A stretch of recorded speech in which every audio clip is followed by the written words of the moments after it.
Iya. namanya Stan. Itu ya, yang itu. Yang ini. Iya. Oh, alat lucunya. Iya. Sekarang umurnya berapa? 4 ya? Umurnya 3,5. 3,5 tahun. Oh iya, 3 nih. 2000. Iya, 2018 3,5 ya. Ini kenapa Ibu? Ini kan ceritanya itu kan kemarin dari tumbuh kembang itu kan didiagnosa autis. Lah kan apa itu namanya, dipanggil tidak menoleh apa itu loh dok. Nah ini sebenarnya kalau misalkan untuk suara itu dia bisa dengar kayak misalkan musik atau blender, bor, semua itu bisa dengar. Cuma saya itu ada ketakutan, ada apa ya, kecurigaan apakah mungkin kalau misalkan suara yang kita keluarkan itu berbeda dengan apa yang diterima. Ya.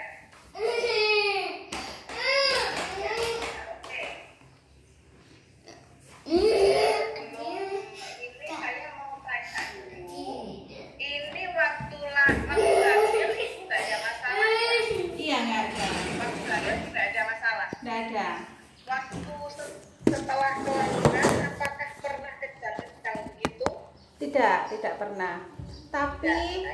Tapi saya itu ada ini, umur 4 bulan dia itu jatuh dari tempat tidur.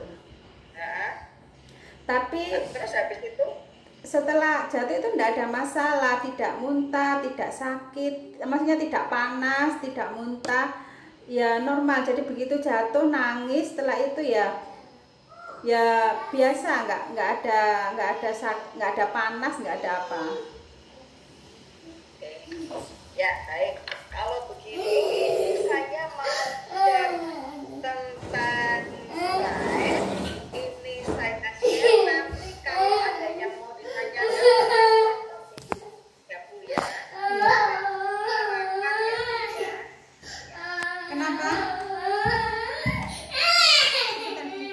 Bisa dilihat Ibu? Bisa dilihat? Iya. Iya.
Disimpan sehingga dia mulai paham tentang suara lingkungannya, kemudian dia mulai menirukan, kemudian pada saat umur 9 bulan sampai 1 tahun dia mulai bisa mengucapkan 1 patah kata, 2 patah kata, dan akhirnya bisa berbicara. Syaratnya harus bisa mendengar dengan baik.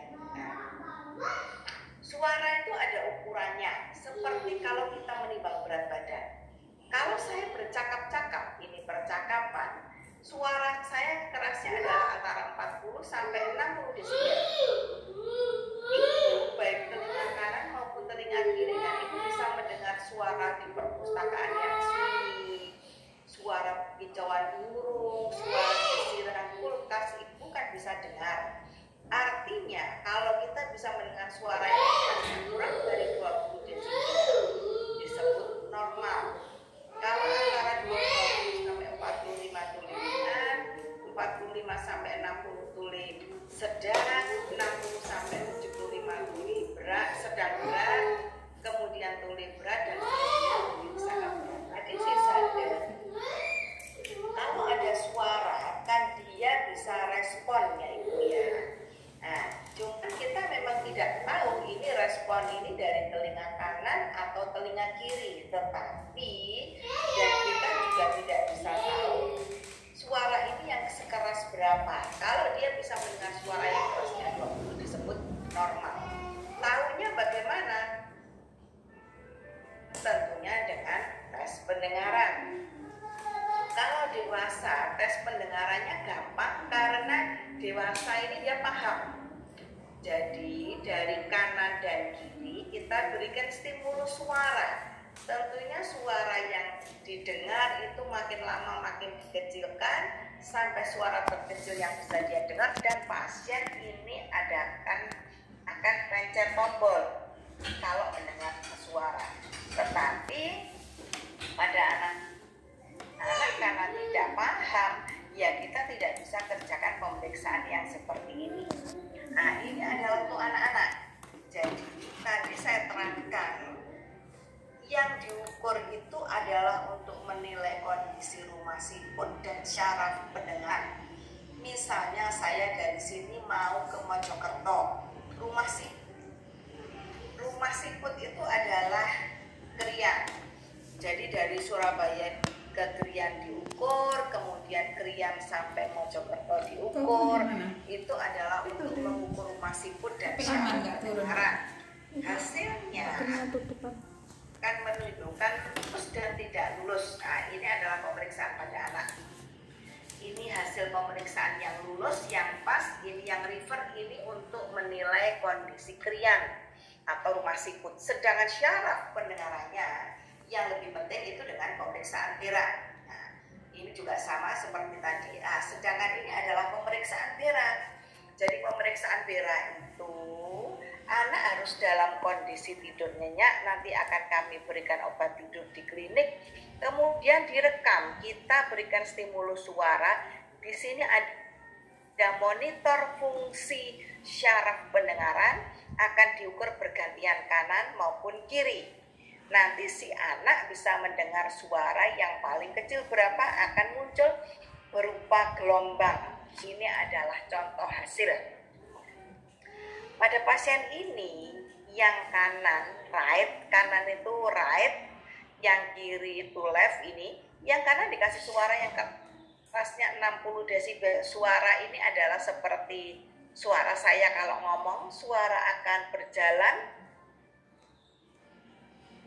Nah, di sepanjang syaraf pendengaran muncul gelombang kelima, artinya syaraf pendengaran kanan dengan suara 60 respon. Demikianlah persiapan Zoom untuk hearing, persiapan tes Veranya Koko Sander. Nanti mudah-mudahan saya bisa memvideokan waktu tes Veranya Koko. Oke. Doanya ya semoga Koko untuk hasilnya baik dan